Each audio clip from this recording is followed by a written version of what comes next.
Welcome back to another episode of Uncommon Sense Podcast, and today's guest didn't even plan on becoming a founder. She only became one because the system forced her to, and her name is Rana Akkad. Her son Jad was rejected by 22 schools before deciding to build her own, and in a single moment in 2018, her whole world flipped. The driving passion and the reason for why she started this business took a drastic different turn. This conversation is about grief, drive, legacy, and what it actually costs to build something that the world told you couldn't exist. This is Rana.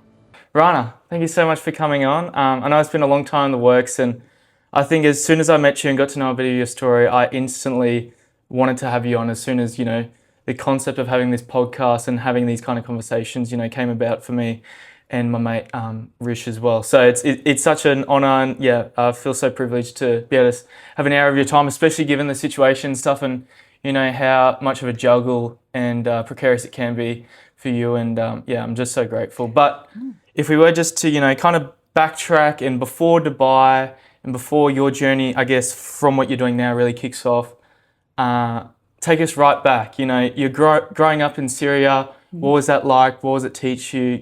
How was that different? Yeah. Well, first of all, thank you for having me. It's an absolute pleasure. I think it's amazing what you're doing, and this is why, despite all what's going on, I really wanted to take the time off and do it. And sorry for the constant changes, but uncertain times right now. So yes, I'm originally Syrian. I am a daughter of a diplomat, so my youth was traveling a lot. So we were in London, then Syria, then Spain, then Syria. So it's a lot of back and forth, which I back then maybe didn't love much because fun fact is that I never stayed in a school more than 2 years, from kindergarten till grade 12. So it's not really a stable life because you want to, you don't miss the whole, I have childhood friends, we grew up together. I don't have that. But in a way now I find it as a blessing because it made me the person who I am, which is very social, very, open to diversity, different nationality, like an open personality. So I guess it built the way who I am. Yeah. But this is somehow my background. It did also help me become multilingual. So is that what you say? Yeah, it's like multi. It's like So it's been interesting.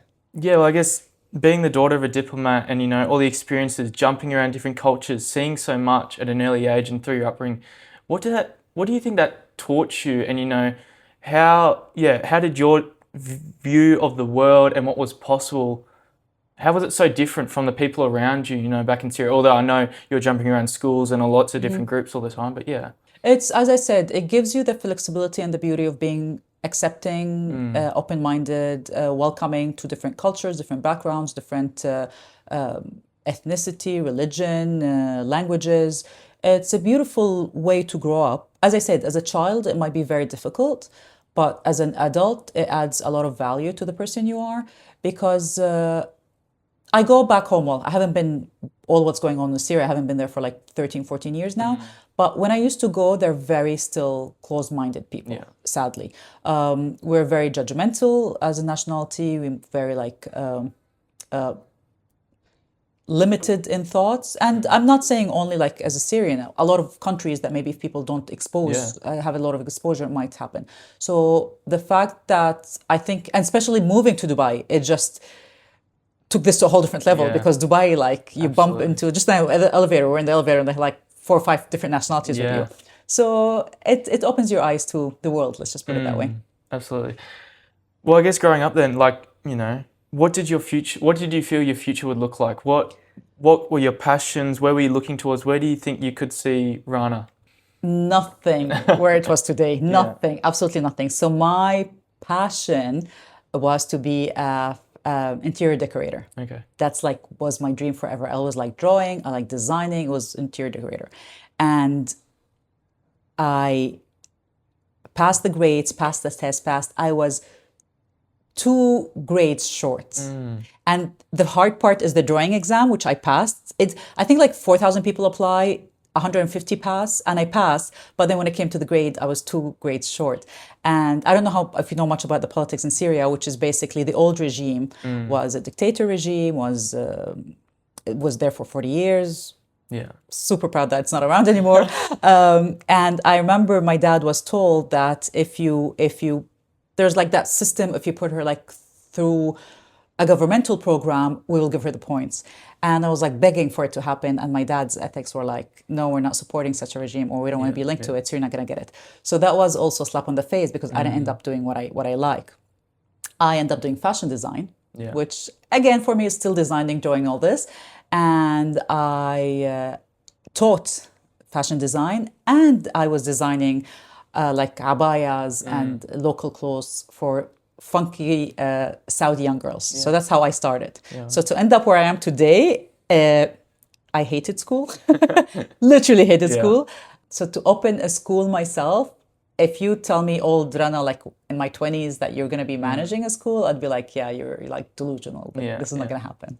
Well, I guess while we're on the topic of it, just to enlighten, most people watching, especially, Westerners and most society, it'd be so foreign to them to understand what your upbringing was like. So if you could just take us and give us that picture. What was it like day-to-day life in Syria? I know you spoke to how it affected you educationally, but just in broader sense as well. Well, the sad part is that when you lived in Syria, so I lived in Syria from the age of 15 to 21, and when you're living there, it's such a dictator regime that you don't even feel it. You don't even know what's going on, because you're such in a bubble.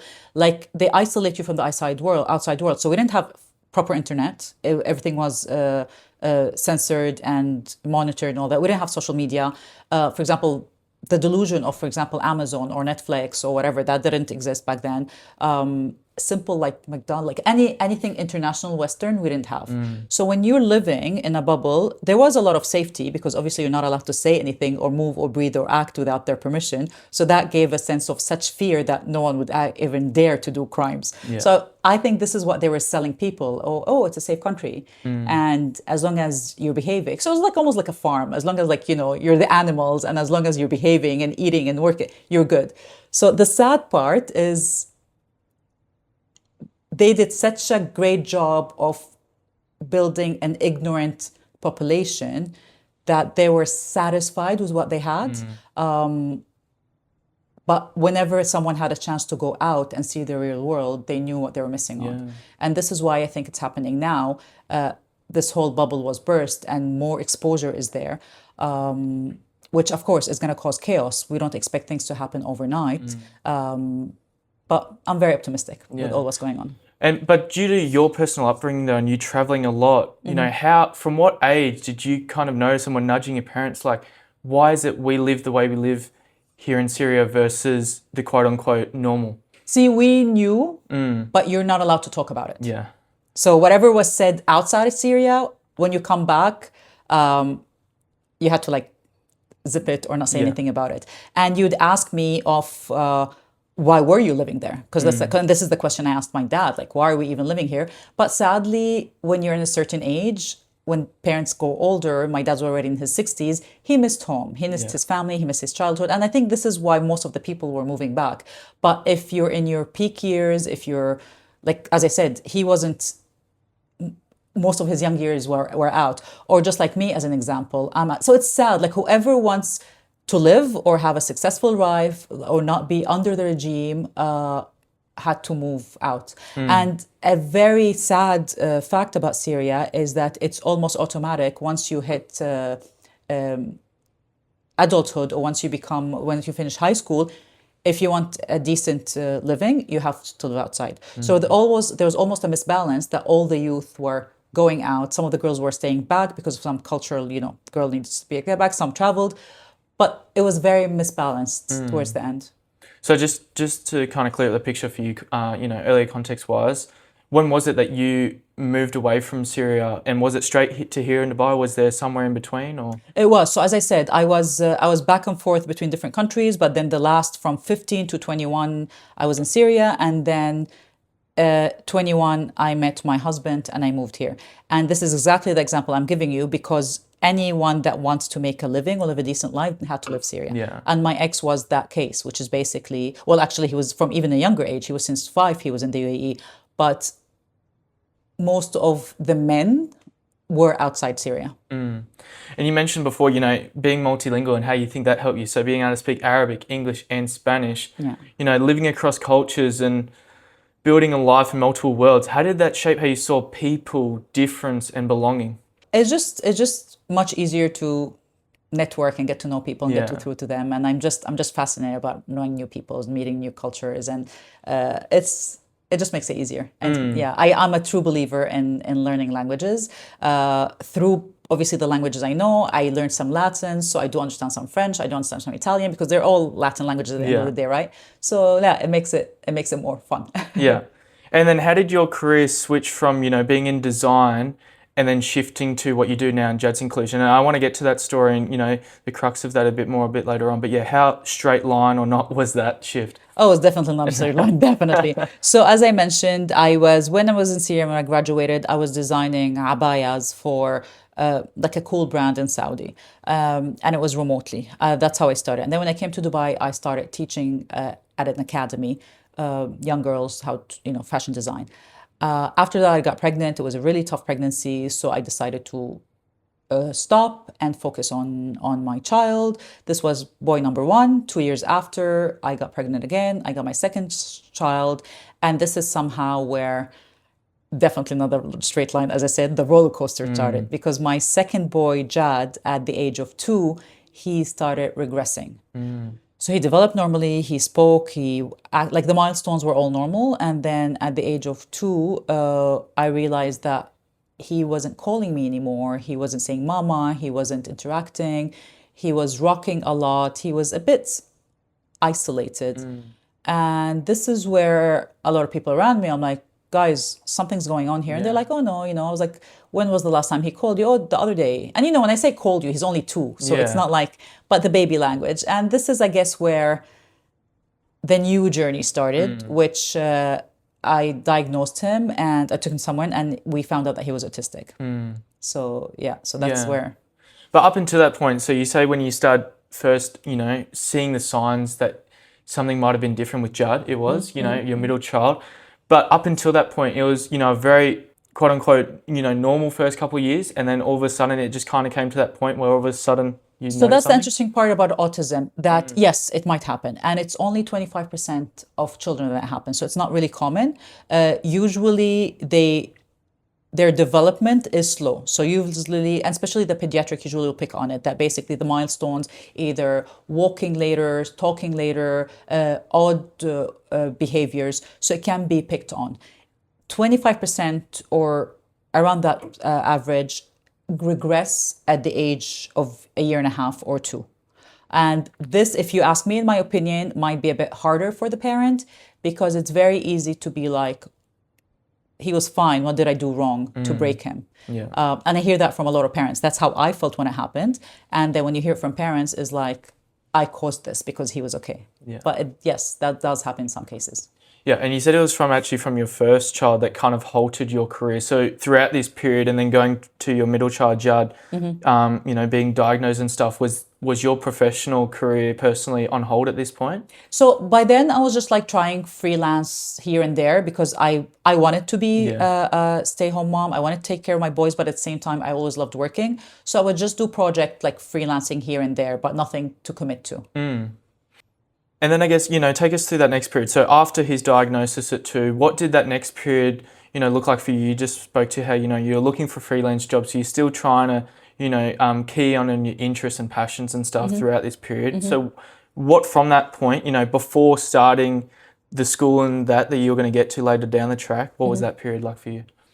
So I was trying to link more what I'm passionate about. As I mentioned, I was more into house decoration, interior decoration, all that. So I was doing a lot of like exhibitions with home accessories. I was doing like baby shower theme things. So I was still linked to motherhood / house, like baby proofing rooms. So I was trying to be as creative as with things I want and my time schedule, because having 2 between under 5 was a lot, and I wanted to be involved with them. So that's how it started.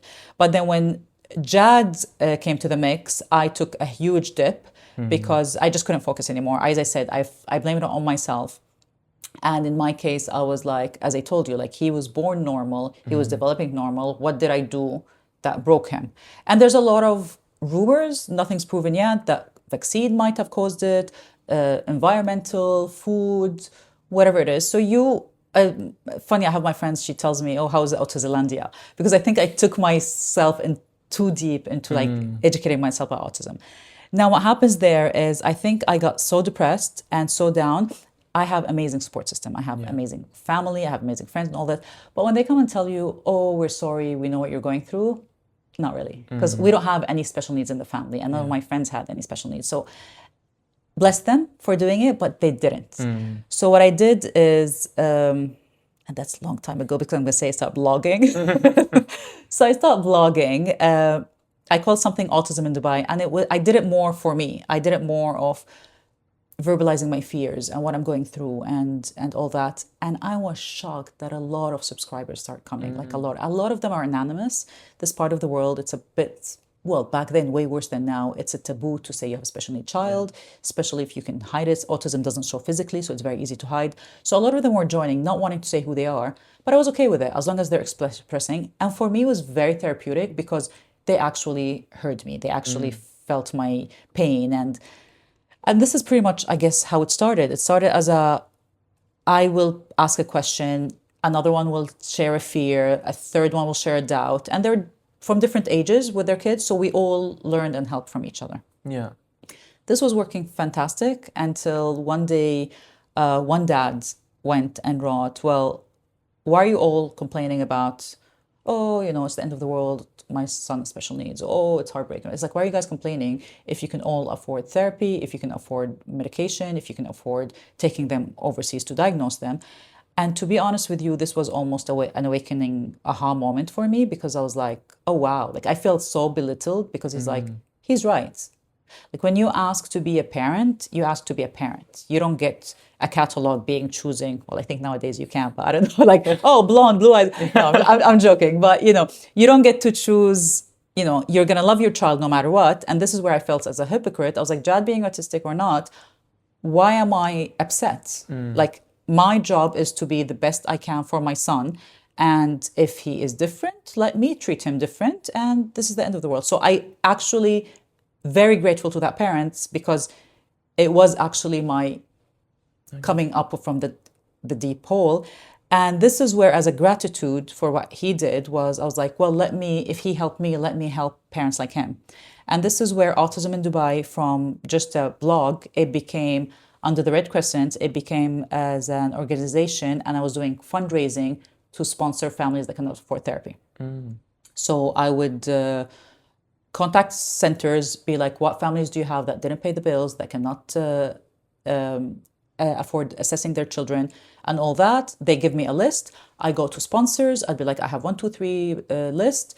We do the event. They give me the money. And it was a beautiful triangle because nothing was going through me. So the sponsor would write the check under the center's name and we give it to the parents. So it was secured. And this was the next step in my career. So I did that, I think, for 3 years. And it was supporting those that couldn't afford. What was the turning point that, from being at such a low personally to then, being okay and being able to be so public about it, and starting that blogging? What do you put that down to? So in all honesty, I was always public about it. I was always very proud of him. I was always and interesting you asked this question because now I can go back to the first question you asked me is basically being so international, my upbringing being so international. I do believe that this impacted. I do believe that the fact that I had so much diversity and so much Western, Eastern, all that education upbringing made me more confident to be like, so what? Because I'm being very honest with you, I had a very close family member call my mom and be like, why can't Rana just be like all the other parents with special need kids? Why doesn't she just put some funds on this side for him, for Jad, and hope for the best and not advocate for autism? So where I come from, this would be the norm. And I think because my upbringing was not a normal upbringing or wasn't like such a in the box upbringing, is why I was always proud of him. Let's just put it that way. But I felt helpless not being able to do much. And this is where I think the depression, but never not proud of my boy.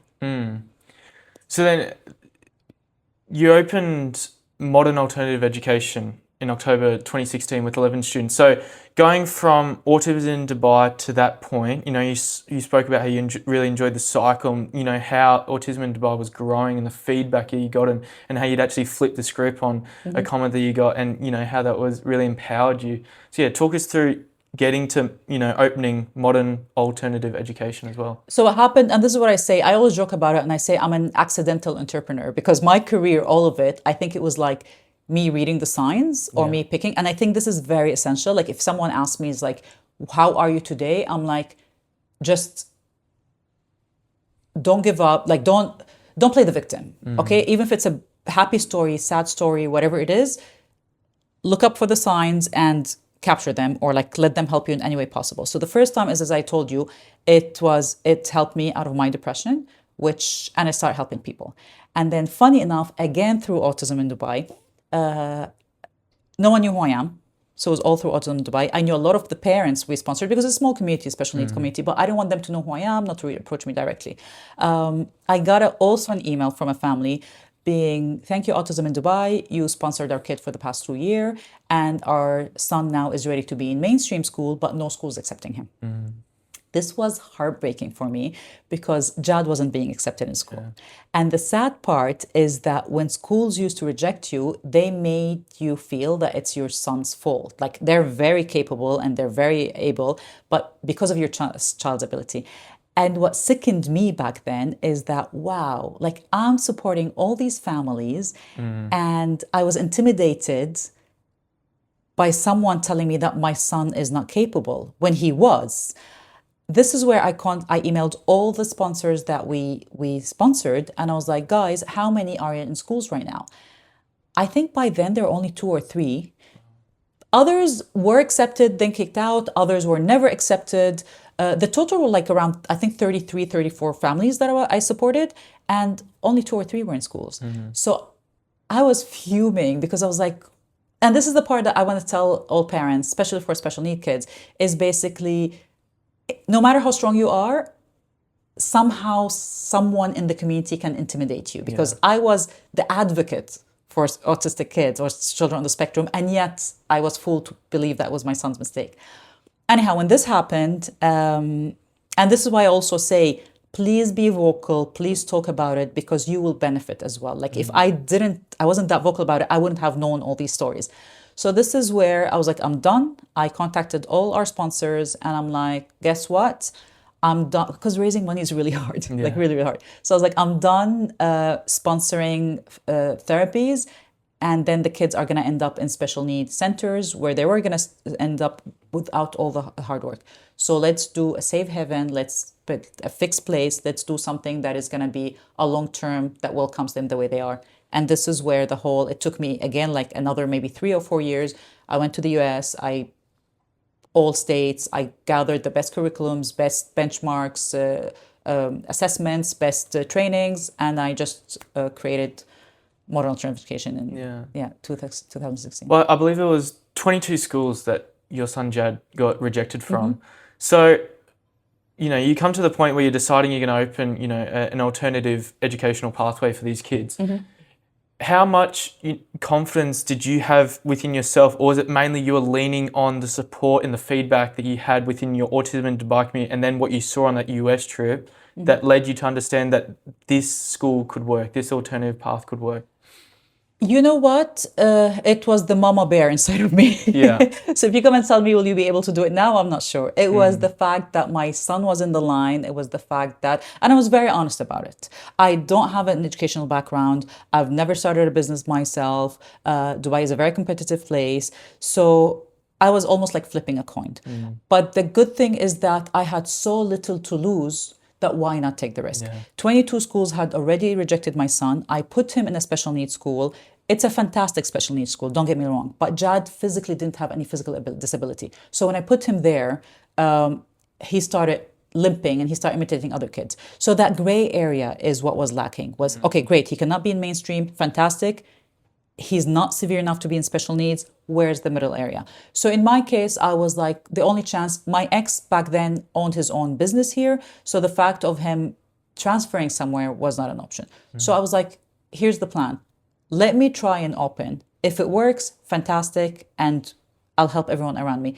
If I don't, I say I tried, and the only option was for us to pack, me and my two boys, and move to the US because, as I said, my husband back then couldn't move, and was already going to rupture the family and break it. So, as sad as it sounds, it was like, what am I losing? But it was a huge decision. It was a big step. It was a lot of responsibility because, again, you're not using your own money, you're using sponsors' money. And I did already have, yes, there were only 10 families, but they were counting on me being like, we need to know, are we leaving the UAE? Are we staying? So it wasn't a matter of, oh, if we don't come to your school, we're going to go to another school because they weren't being accepted. It was, but as I say, it was just like the bulldozer mama bear of, I need to do this for Jad. Yeah. What lessons and challenges, within the first 18, 24 months did you have to learn the hard way? And, being a new entrepreneur and having a background in creative and design and stuff, what did you have to learn? Everything. Like I remember even when we were opening, because I calculated everything wrongly, right? Contractors lie. The villa wasn't done on time. Payments, you have hidden costs that you don't know about. So when I started, I only had salaries for the first 2 months. I didn't have more than that. So that was first risk. Second thing, we were supposed to start 2nd of October, the first day. I remember when my staff showed up a week before, it was a construction site. Like I remember a week before, one of the teachers quit because this is a sinking ship. Like when I signed the contract, you told me you had a school. This is not a school. This is a construction. So I actually had to, we had to carry desks. We had to put this. I was receptionist. I was rubbing toilets at the beginning. I was like, I couldn't afford a cleaner.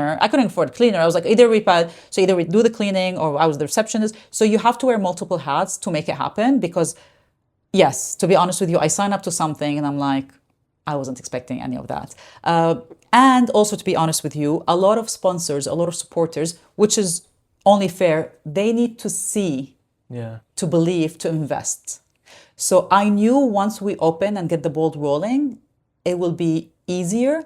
But until we pass these first 6 months to gain people's trust, it was hell. I can tell you that. It was like you really needed to prove yourself. And I'm telling you, like just a week before, we were still like doing everything ourselves. So do you think you give a lot of credit then to your support systems and, the people from your Autism in Dubai community as to getting through those first 6 months when it was really precarious? To be honest with you, I give not only the Autism in Dubai community, because as I said, Autism in Dubai, I don't think people linked Autism in Dubai and modern alternative education is the same person until a couple of years after, because no one really knew who Autism in Dubai was. I give amazing credit for the entire community. None of what I've done would be there if it wasn't for the community. I always say, I was only the glue. I was the one bringing the puzzles and putting them together, but it's definitely not a one-man show. It's a whole army that helped and supported, and bless them because most of them weren't even associated to the special need community. It was basically people seeing someone determined and, not going to stop until it happens. So these are the people that absolutely, I always say, and I always say it, it's no secret when I say your net worth is your network. I totally believe it because I joke about it and I say I used to be when I was in my 2 years of not working and being a mother and all that, I was a social butterfly. And sometimes I think about it, I was like, it was such a waste of time. Like I'm sitting there doing nothing. And this is why I was trying to do the freelance stuff. I was like, such a waste of time. Nothing's a waste of time. No. Nothing's a waste of time because then when I needed that community and when I needed that social aspect, they were all there for me. So that's why I always see the positive in every negative. It's not necessarily negative, but back then I saw it as a negative. I was like, oh, I'm just a stay-at-home mom. I'm taking care of the boys. That's what made me where I am right now because I counted on these support system or those social life that I had. And you said the goal is not to keep students, but to get them out. So how did you go about preparing and what systems do you have in place to hopefully get these children integrated back into the mainstream world? Yeah. So the beauty about, well, now it's judge inclusion. We'll get back to that. The beauty of modern alternative education is that we don't take more than 40 kids at a time. October will be our 10th year. The opportunities I had to expand, to franchise, to duplicate were tremendous. I don't want it to be another McDonald's. With all due respect, I love McDonald's, but you know what I mean? I wanted it to be the homey environment. We all know each other by name. We're all close. We never reached the 40 kid at the time, by the way. The highest we got is 33 because the whole philosophy is you come in and out, in and out. How is that? You come to us, you're not being accepted to, or let's say not even accepted. You come to us, we will assess you.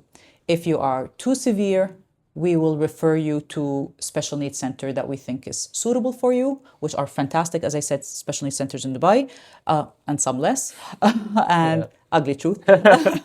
And then if we think you are too high functioning, we have an amazing affiliation with a couple of schools that they trust us by now and be like, this boy is ready to be in your school. We know you might think he's not because you don't have the proper team or training and all this. We will handle him.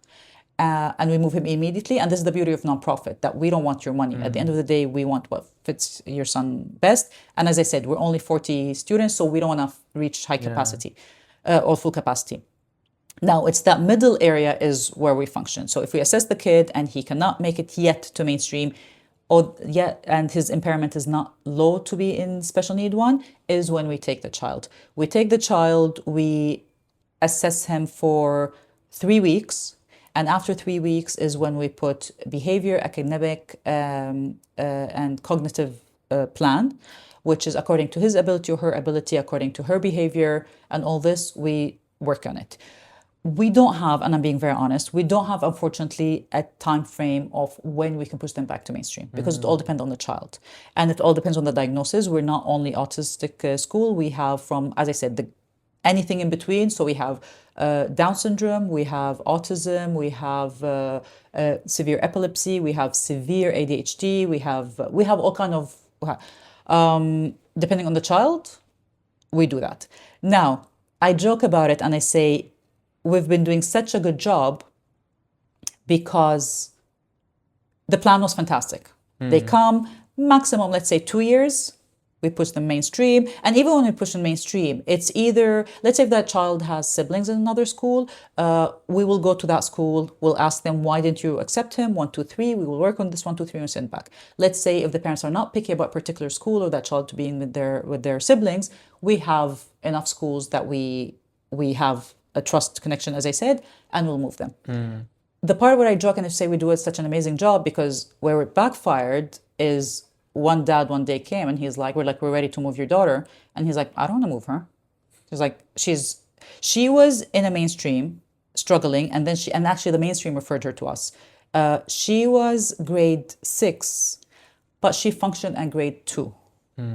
So imagine the emotional stress. She was a Down syndrome. So imagine the emotional stress she had on her. And she constantly was repeating, I'm stupid, I'm ugly, And this is when we found out that she was on antidepressants. She didn't have any friends. She had never celebrated her birthday for the longest time. And the dad only told us this after coming with us for 1 term. He's like, it's the first time she celebrates her birthday. She's actually learning versus in mainstream, she wasn't learning. So they realized that their daughter is capable. At school, they thought she can't. Well, no, she can. But obviously, if you're putting her grade 6 when she's grade 2, she can't keep up. So he's like, yes, she's learning slower than her age, but she's learning. And this is when he's like, no, I don't want her to move. So I was like, that wasn't the plan. And this is where I think it was 3 years ago when we're like, I guess another sign, as I was telling you, I was like, okay, guys, we need to do something. And this is where we affiliated with ASDAN, and it's a UK vocational program. And we opened sort of a division of those kids that don't want to leave us to mainstream. So our vision changed a bit. So it's like, instead of like including them in schools, we're calling it now including them to the community. So whoever wants to go to school can go to school. Whoever doesn't want to go to school, we will help them find jobs. We do internships. We help them have different modules, which is accredited from the UK and recognized worldwide in case if they want to travel somewhere and do it. Yeah.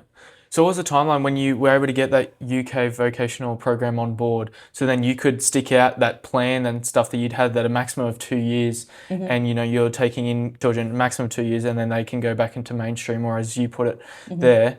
So it wasn't really the maximum 2 years, but usually the norm is by 2 years. If they're going to make it to mainstream, they're going to make it. Now, as I said, because it started from this child, and now we have like 10 kids that are in that division. So we're getting more and more kids that are being like, we don't want to go to mainstream. Yeah. And they're doing that. How hard was it then to, when you've got such a low capacity to which you can have at the school, and you're hearing from all these parents and stuff who would love for their kids to be coming to you, but you simply, can't take them on because you're just focused on that quantity? I don't think we ever had that issue, by the way, because as I told you, we are touch wood, we are very good at integrating back in the community. Okay. So this is our strength. And the nonprofit parts, a lot of people get confused between charity and nonprofit. We are not a charity, we're a nonprofit, which means we do have a tuition fee. And people do that mistake. But where does the nonprofit come? So for example, right now we are at 27 kids, because of the war, of course. We're 27. I have 21 staff. So this is the ratio of support that we have, which is unheard anywhere else. Almost every 2 students, I make a new hire.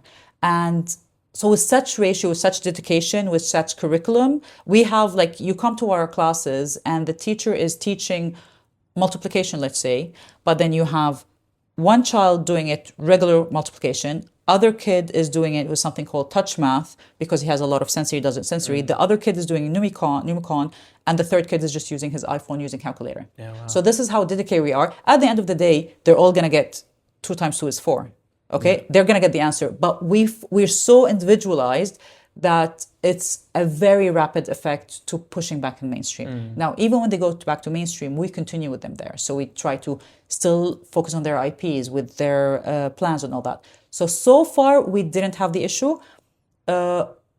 We did have, as I said, the opportunities of growing bigger, but I never wanted that because I'm scared we cannot provide that level of service.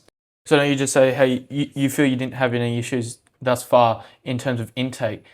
Has to this point you've been pretty successful into integrating them back into mainstream? Yes. For all your kids? Yes. The only thing, that's a very smart question because I think I'm going to be facing this very soon, which is for the only reason that I told you that kids don't want to leave us. And now we are almost at 50-50. So before it was like every term we're pushing back 2 or 3 kids. Every term we're pushing back, or like in the middle of the term and all this. But now the fact that we have 10 of them that don't want to leave and this 10 is growing, we are going to be in the next year or 2 put in a place, either we have to split into 2 different programs because again, you cannot have a 4-year-old with, let's say, a 19 in a very small residential villa. Yeah. So we are going to be facing this issue soon. But if I learned anything, I take it step by step to see how it goes. But as of now, no, we never had that issue before. So then connect the point for us when we get from MAE to jazz inclusion and how that comes about and how that, you already had insurmountable drive and passion and for why that was, in your middle child, Jad, but how did that really exemplify? So as I always say, Jad was my inspiration, my passion, my drive. I could have never done it if it wasn't for him and because of him. As I told you, first 6 months was hell. I had to wear multiple hats. The beauty of it is that what I didn't expect a year after. So I was thinking I was fixing a problem of people who are in the UAE or in Dubai that their kids couldn't be accepted in mainstreams. The beauty is that after the first summer, people were relocating from UK, from Canada, from the US. So remember that example I gave you that if it didn't work out, I had to pack and leave. Yeah. I realized I wasn't the only one that did it. So multiple families before me did it. So that after a year, people started coming and joining us. So it was a beautiful thing that you weren't only helping the child themselves, but you're helping the family as entire because they're all coming back to be with their father or the siblings. Fast forward 2 years, everything was perfect. Sponsors were solid because obviously, as I told you, we proved ourselves we're working. We got more students that basically, we weren't still self-sufficient, but it was helping a lot. And I still remember it was around May and I bumped in an event one of my sponsors and he's like, how's MAE? I was like, we're finally above water. I remember even using this, I was like, we're finally above water. Thanks to amazing guys like you. Yeah. We did it. That was the happy part. And then I'm sure you know, in August, I'm just gonna go at it. August, 2nd of August, my inspiration and all that, he went to sleep and he never woke up. I always want to emphasize and clarify, it has nothing to do with autism. Yeah. Because this is the question that I constantly get, and I get emails and on Instagram and everywhere. Oh, my son does this. How can we avoid? It has nothing to do. It was just very unfortunate bad luck.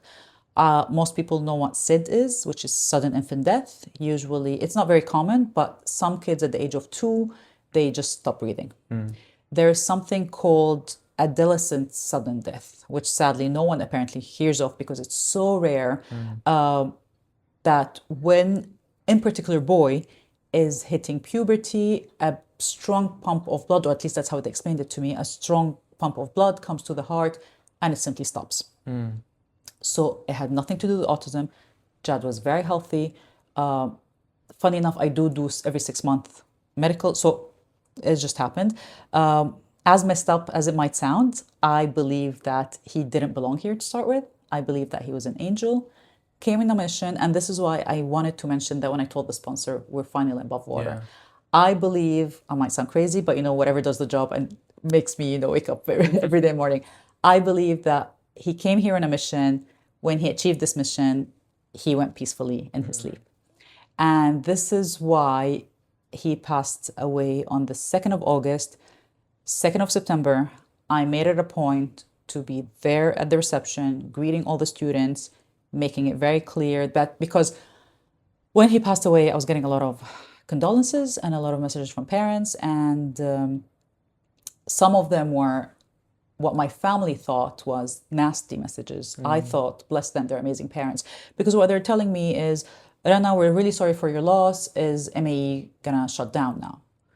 And of course, as people that love me, they're like, how selfish are they? Like, you just lost your child and they call up at the school. I'm like, they're actually amazing parents, because they know if we shut down, there's no place for them. And this is where I was like, what's going to happen now? I go back to the signs. I'm a true believer of signs. When I lost Jad, I thought it was the end of the world. And I remember I was sitting there and I actually used to think about it. I'm like, well, if I follow him, and my husband took care, because by then I had a 3rd boy, he took care of my boys, that's a perfect equation. And I was actually having these thoughts in my head, and I'm like, I'm a problem fixer. And for me, that's the problem got fixed. Like, I'll just follow him and I'll take care of him, because you don't think straight when these things happen. Until someone texted me condolences in Arabic. So yes, I'm fluent Arabic, but those that know me, I'm more comfortable reading in English. So the fact, and I wasn't going through my phone, obviously, with all what's going on, but the fact that someone texted me in Arabic, I'm like, who texted me? And this is what made me read the message. And the message was saying something like, Rana, you don't know who I am. It's a person that I know of. He knows of me, but we don't know each other. He's like, you don't know who I am. I've been hearing and following your journey for a long time, and I respect, admire you. Please don't do the same mistake that my mom did. That my mom, when she lost my son in a car accident, we lost her too, because yes, she was alive, but she wasn't present. So he's like, don't put your kids what my mom put us through. And for me, like, even now I get the goosebumps. Just reading this, it's almost like the other signs I saw. Like, just by reading this, I'm like, oh my God, how selfish am I being? Why am I only thinking about Jad and not my other 2 kids? And this also, with the messages of the parents, I'm like, we're opening our doors. I made it a point. I mean, yes, between student and student, I was going to my office, I was fainting, I was getting up, I was going out. So, but I wanted to show them that we're strong and solid. That was 2nd of September. The 31st of January, which was supposed to be Jad's 12th birthday, in his memory, I changed the name from Modern Alternative Education to Jad's Inclusion, and we planted an olive tree. That's beautiful. So, thank you. And I just want to go, because even beforehand, it seemed like closing the center was never an option. But how did that moment, and that beautiful message that you received, completely shift your vision and the mission that you knew you had to carry out in his honor and for all the other kids that you're supporting? So yes, 100%. So closing the center was never an option. Having said that, me continuing the center was the plan. Not continuing, sorry, was the plan. Because when I opened, as I said, I'm not into the education sector. It's not a domain of of an interest, to be very honest with you. And for me, it was like, I'm fixing a problem. So the goal was, I was seeking governmental help. And what I was saying, and I did knock a lot of doors, and a lot of them, as I told you, they want to see reality. So a lot of them did tell me, why don't you open, prove yourself for a couple of years and reach out again. So that was the plan. So in my head, I was like, I'm going to be in this for 2-3 years. Once we're solid, I'm going to pass it on to someone else. When Jad passed away, I'm like, I'm going to make sure I keep his legacy's name. Having said that, 2 years after, COVID hit. And COVID was the perfect opportunity to shut down, in all fairness. I mean, businesses were being bankrupt left, right, and center. There's a lot of stabilities. We were like fully like zero income. And part of me was like, because I'm not going to lie to you, it's too close to home. Like, I love what I do. I'm passionate about it, but I'm also human. And when you go to a place that you started for your own son, he's not there, but then others that are like him are continuing, like, you know, it's it's not easy. So I was like, Rana, maybe it's like a sign from God. He just gifted it to you. No one's going to blame you if you quit now and leave it. And I actually considered it. And I actually started working on the closing, but I just couldn't. So instead of closing, I ended up, on the contrary, I ended up, me personally, pumping more money into it to make it save, because I believed in it. Like, yes, my son wasn't there. As I said, maybe he came on a mission. I continued with his mission. But then Rana, as the person, Rana started seeing how much lives it's impacting, how much benefit it's doing, how much... We are a family. I know it sounds very tacky, but if you come, I would love for you to visit. We all know each other by name. The kids know me. I know them. We know the parents. We know the siblings. So that, and I just couldn't shut it down. And I'm like, no, we're going on with it. So, yeah. No, the community feel and that family, you know, it sounds incredible. And that's what it's all about, I think, for you. So I guess, as opposed to, you know, when you first start and in looking at the current environment now, how do you feel things are evolving in terms of governmental support and recognition and understanding for kids, you know, with challenges and, you know, differing abilities and stuff? How far do you feel it has come, and what, and more importantly, still needs to be done? There's a huge difference since where I started 15 years ago to now. Tremendous. Like, as I said, back then, it still is a little bit a taboo to admit having a special needs child or talking about it. But now there's way more inclusion. There's more opportunities from the government encouraging people to get their kids out there. There is a lot of services provided to them, a lot of inclusion in the work environments, in the training environment. So like now even the government is providing training for big corporates and companies. It's imposing inclusion or diversity in abilities. It is mandatory now for schools to have an inclusion division, and legally they cannot reject a child for their disabilities. There's a huge movement. Is there still a lot to be done? Of course, a lot. And there's a lot of education that needs to be done for the individuals as well. But I do see a lot of improvement since what we were back then. Well, I guess from this point on, what do you see for Jad's inclusion going into the near future? You know, up until, you know, from COVID to now, how much has it evolved? And then, what do you see for the near future? So, as I told you, I'm an accidental entrepreneur. I take it as it goes. I take it day by day. I'm very passionate about what I do.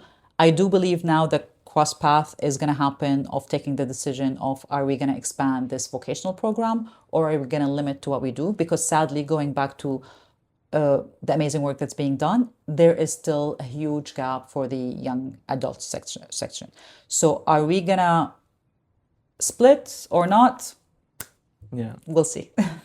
What impact do you hope this is having, you know, far beyond Dubai and far beyond what a normal school can access? You know, what legacy and stuff do you hope this is reaching? Compassion and understanding. I mean, I believe in humanity, but unfortunately, sometimes it's becoming really ugly and nasty. We shouldn't be advocating for the rights, the basic rights of, you know, our children are not less, they're just different. And if you guide them, teach them, include them, they might be way more capable than many of us. But sadly, I think we've been living in such a fast-paced, materialistic world that everyone wants just to do the easy.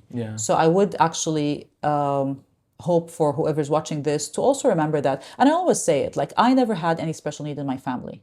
I actually had to get my dad a book about autism to understand what autism is, because we didn't know it. So it might be you next. And I always tell people that. So treat special needs or educate yourself about special needs. For God forbid, if it happens to anyone that you know, it doesn't come a slap on face. And I'm talking a big. I'm a victim myself. Had I been more inclusive or educated, aware about it more, I think I would have been more receptive. So, and it is increasing worldwide, the numbers of not only special needs, diseases or special needs or delays in families around the world. It might be the preservatives, it might be the environment, it might be, I don't know what it is, but it is increasing. So why don't we anticipate stuff and be ready for it? And I guess on the back of that, what would you say to a parent who's reading rejection letter after rejection letter? What would you wish they knew about your own experience and now obviously what you've done with your inclusion center? Which is not to be as ignorant or as fool as I was, which is, yes, you know what I mean? So don't let them intimidate you, because if they're rejecting, it might be they're not capable. Having said that, we, as parent of special needs, also do go through phases of anger. Yeah. And I also want to, because I'm a very fair person, I am grateful to some places now that did not accept Jat. I'm grateful. But back then, you get so angry that you stop seeing the clear picture. So at the end of the day, what I tell parents is don't take things personal, but do know your child's ability. So don't ask for the moon and the stars and all. Like, that girl I gave you, don't expect her to be in grade 6 if she's grade 2. Know your child's ability. Don't take no for an answer if you think it's fair. And it's not because for your own ego, because we do have that ego thing as well of, I want my son to be in mainstream and I want my son to do this, and he might or she might not be able to. Yeah. And I guess just as a kind of closing note, what would you want Jad to be proud of, when he looks at what you've built in his name and legacy? Not proud, but I hope he's not disappointed. Let's just put it that way. I hope if what I say is true, and I genuinely believe it, that he was an angel came to create this and go.